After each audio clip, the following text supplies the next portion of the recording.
Hey there. Ever catch yourself feeling like you're capable of so much more? Mm. Like there's a whole other level of you just waiting to be unlocked. Totally. Well, today we're diving deep into Awaken the Giant Within by Anthony Robbins. Oh, cool. We're talking excerpts, insights, the whole nine yards, all about unleashing that inner powerhouse we all have. Love it. And let me tell you, this is not about some temporary motivational high. Right. This is about real, lasting change. Yeah. Robbins gets into the nuts and bolts of how our minds work, Okay. how we can use that knowledge to design a life we're crazy excited about.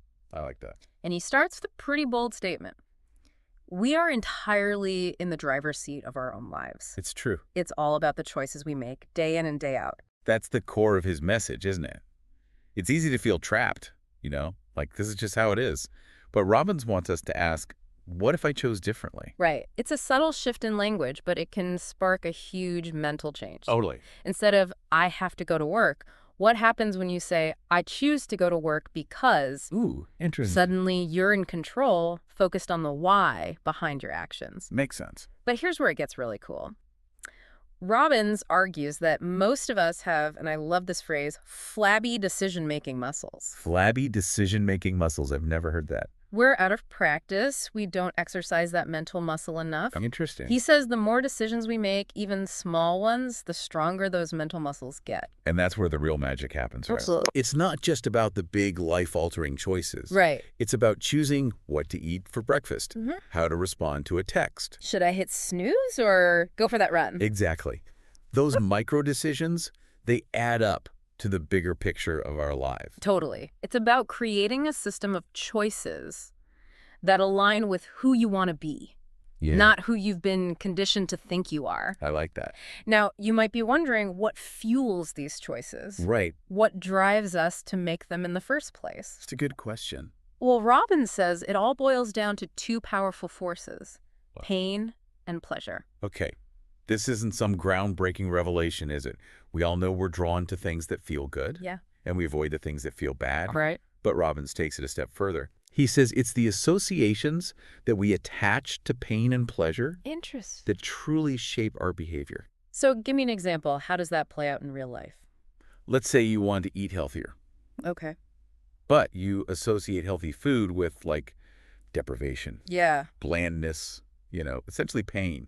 You're much less likely to stick to that salad Right. when that juicy burger represents pure pleasure. Okay, that makes sense. So it's not just about willpower then. No. It's about rewiring those deep-seated associations. Exactly. Robbins wants us to examine what we've linked, Okay. pain and pleasure, in different areas of our lives. Interesting. And if we can start associating things like discipline, hard work, with positive feelings, positive outcomes, Yeah. our actions will naturally shift in that direction. It's almost like you trick yourself into it, in a way. Yeah, exactly. This is making me think about those New Year's resolutions that never quite get off the ground. Right. If we dread going to the gym, it's going to be a lot harder to make it a habit. Precisely. Mm. But what if instead we focus on how amazing we feel after a workout? Okay. How much stronger, more energized we are. Yeah. By consciously shifting our associations, we change the game entirely. Love that.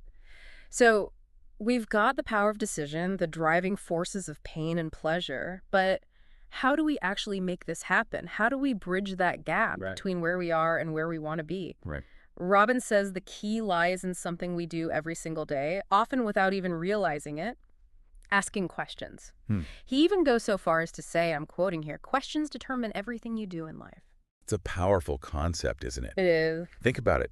Most of us are constantly bombarded by questions throughout the day, both internally and externally. Yeah. The problem is, many of these questions are inherently negative Yeah. or limiting. Like, why am I so bad at this? Exactly. Or what if I fail? Exactly. Those types of questions just create this downward spiral Yeah. of doubt and insecurity. But what if we consciously chose to ask more empowering questions? Okay. Questions that focus on solutions, possibilities, growth. So instead of, why does this always happen to me? Yeah. We could ask, how can I learn from this experience? Now you're getting it. It's about taking control of that inner dialogue. Right. Instead of, what if I'm not good enough? Yeah. Ask yourself, what would this look like if it were easy? I love that. Such a simple shift, but I can already see how it would have this ripple effect on our thoughts, our feelings, and ultimately our actions. Totally. Okay, we're getting into some seriously powerful stuff here. We've talked about the choices we make, the forces that drive those choices, and the questions that shape our reality. But there is another piece of the puzzle that Robbins says we absolutely can't ignore: Okay. our emotions. Emotions, yeah. They can be tricky. They can. They often feel like these huge, uncontrollable waves that just crash over us. Right. But Robin says that's where we go wrong. Okay. We see them as the enemy instead of powerful allies Interesting. in our own transformation. Okay, that's a really interesting way to look at it. So how do we actually befriend our emotions, especially the ones that don't feel so great? Think of it this way. Every emotion you experience, from joy, excitement to fear, frustration, it's sending you a message. Okay. It's a signal that something needs your attention, Interesting. that perhaps something needs to change. So instead of trying to ignore those uncomfortable emotions, we should be asking, what are you trying to tell me? Exactly. Let's say you're feeling overwhelmed Okay. by a project at work. Yeah. Instead of just powering through, ignoring that feeling, what if you paused Yeah. and asked yourself, what's really stressing me out about this? Okay. Maybe it's a lack of clear deadlines. Right. Maybe you need to ask for help. Yeah. Or maybe it's a sign you need to reassess your priorities. It's about getting curious about our emotions instead of judging them Yes. or letting them control us. Right. Robbins teaches that mastering our emotions doesn't mean becoming some emotionless robot. Right. It's about learning to identify, understand, and channel those emotions in a way that serves us, that moves us closer to the life we want to create. This all ties back to that sense of control we were talking about earlier, doesn't it? It does. It's about realizing we're not at the mercy of our emotions. We have the power to choose how we respond to them. Absolutely. And that choice, that responsibility, is at the heart of Robbins' entire philosophy. Now, we've covered a lot of ground here. The power of decision, the influence of pain and pleasure, the questions we ask, and the emotions we feel. Right. It's like we're building a toolkit for personal transformation, Yeah. one piece at a time. And now we're ready to add another crucial element, our values. Because here's the thing, we can have all the tools and techniques in the world, Yeah. but if our actions aren't aligned with our core values, Right. we'll never truly feel fulfilled. So how do we figure out what our values really are? I mean, it's not like they hand us a list at birth. It takes some inner work, for sure. Robbins suggests thinking about times in your life when you felt most alive, most aligned, Okay. most proud of yourself. What values were present in those moments? Was it honesty, creativity, adventure, compassion? I love that. It's like reverse engineering our values Yeah. based on the experiences that have brought us the most joy and meaning. Exactly. Yeah. Once you have a clearer sense of your core values, you can start using them as a compass Okay. to guide your decisions, your goals, even your relationships. So if one of my core values is connection, maybe I prioritize spending quality time with loved ones over working late every night, Yeah. even if it means making less money. Now you're getting it. It's about making choices that reflect what's truly important to you, even when it's not the easy or conventional path. Okay, this is resonating with me on a deep level, but I have to be honest, it can feel a little overwhelming at times. Like, Yeah. where do I even begin to put all of this into practice? That's where Robbins' concept of the master system comes in. Okay. Think of it as a personal blueprint for living a life that's in alignment with everything we've been discussing, your values, your beliefs, your goals, your identity. Okay, I'm intrigued. Break that down for me. What does a master system actually look like? It's different for everyone, of course. But essentially, it's about consciously designing the systems and structures in your life to support your growth and well-being. Okay. It might include things like daily rituals Yeah. that energize you, Okay. a clear set of boundaries Yeah. to protect your time and energy, Right. or a system for tracking your progress and making adjustments along the way. So instead of just hoping for the best, we're taking a more proactive, intentional approach to creating the life we want. Precisely. It's about taking all those amazing insights we've been gathering Right. and weaving them into the fabric of our daily lives. It's almost like we're building a life operating system, like the one on our phones, but for our actual lives. I love that analogy. And just like with any operating system, you want to make sure it's running smoothly, right? Right.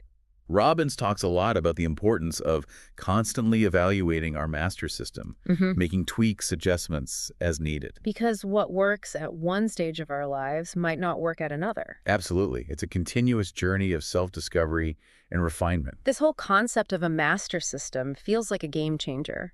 It's not just about fleeting moments of inspiration. Right. It's about creating a sustainable framework for lasting change. But let's be real. Change isn't always easy. It's not. No. It can be messy, uncomfortable, even downright scary at times. Sure. What advice does Robbins have for navigating those inevitable bumps in the road? Robbins is a firm believer in the power of modeling. Okay. He encourages us to look at people who are already achieving what we want to achieve. Right. Whether it's in business, relationships, health, any area of life. So if I want to be a better writer, I should study the habits and mindsets of successful authors. Exactly. Okay. What books do they read? What does their writing routine look like? What beliefs do they hold about themselves and their work?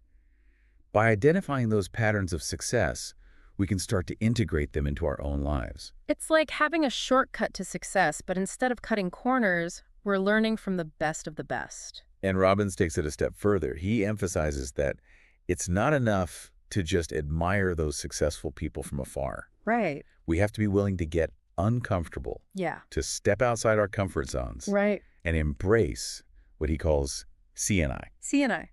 Okay, now you've got my attention. What's that all about? It stands for constant and never-ending improvement. Oh, wow. Robbins believes that even the most successful people are always striving to learn, grow, and evolve.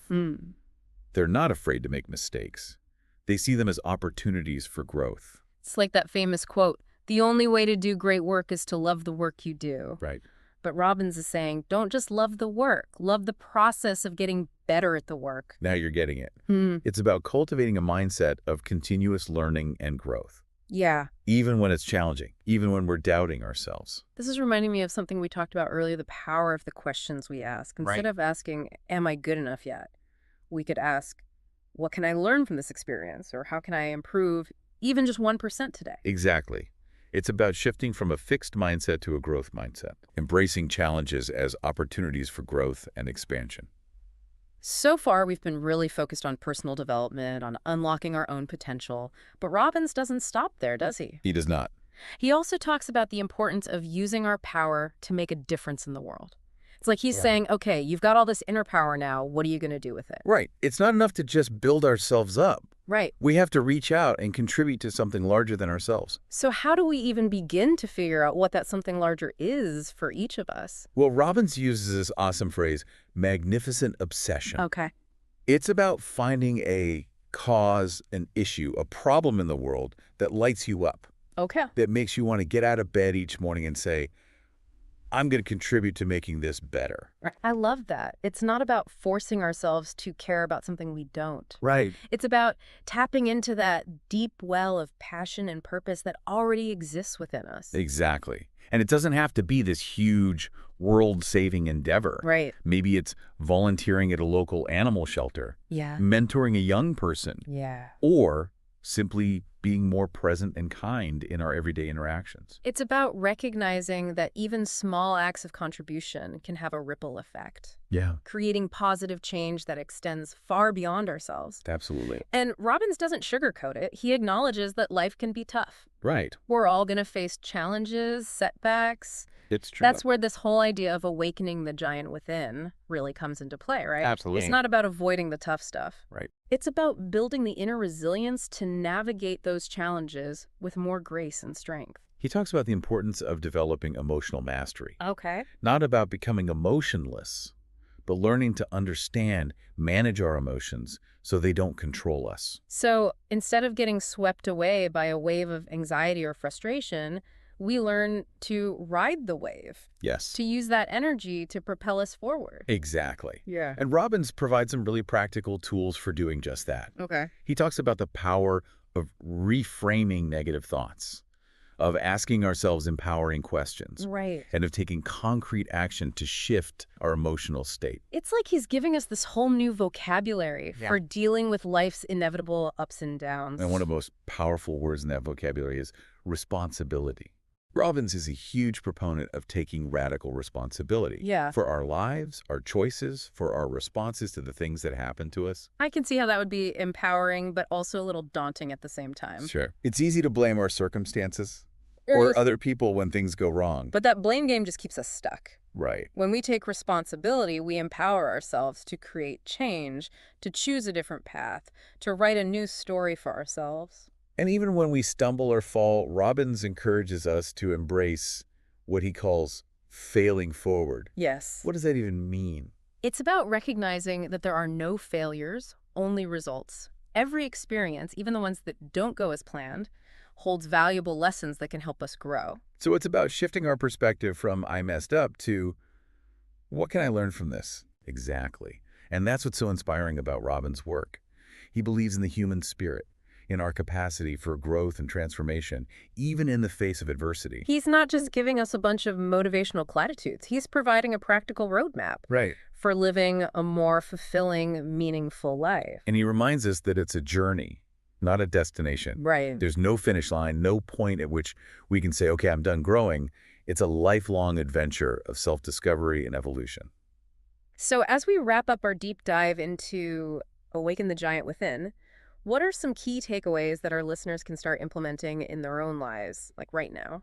For me, it all boils down to this. Mm-hmm. We have far more power than we realize to shape our thoughts, our feelings, our actions, and ultimately, our destinies. It's about taking responsibility for those choices, learning from our experiences, and embracing the journey of becoming the best versions of ourselves. And it's about using that power, that inner strength, to make a positive impact on the world around us. It's been an incredible journey, exploring the wisdom of Anthony Robbins. If you're ready to take that next step, remember, it all starts with a single decision. Yes. A single question. Right. A single act of courage. And until next time, keep diving deep, keep exploring, and keep awakening the giant within.